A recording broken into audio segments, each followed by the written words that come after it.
நீங்கள் வளரும்படி எப்படிப்பட்ட குழந்தையா சிஸ்டர்? புதிதாய் பிறந்த குழந்தையை போல திருவசனமாகிய கலக்கமில்லாத அந்த ஞானப்பாலின் மேல் என்னவா இருங்களாம்? வாஞ்சையாரு. நான் சொல்றேன் பாருங்க, தயவு வெளிப்பட்டால், தயவு வெளிப்படணும்னு சொன்னா நீங்க ஒழிக்க வேண்டியதை, நாம் ஒழிக்க வேண்டியதை ஒழிச்சிடணும். ரெண்டாவது என்ன செய்யணும் அப்படின்னா, அந்த திருவசனமாகிய ஞானப்பாலின் மேல் நம்ம எப்படி இருக்கணுமா?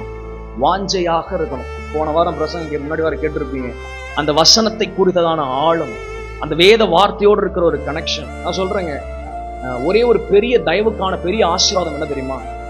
ஒரு சிம்பிள் ரூட். நீங்க எந்த அளவுக்கு பைபிள் ரீடிங் உடைய டைம் இன்க்ரீஸ் பண்றீங்களோ அந்த அளவுக்கு கர்த்தருடைய தயவு உங்களுக்கு அதிகமாக வெளிப்படும்.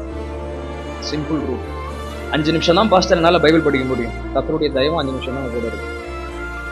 என்னால 1 hour படிக்க முடியும் பாஸ்டர். அந்த அளவுக்கு கர்த்தர் விசாலமாக தயவு கொடுப்பார். இது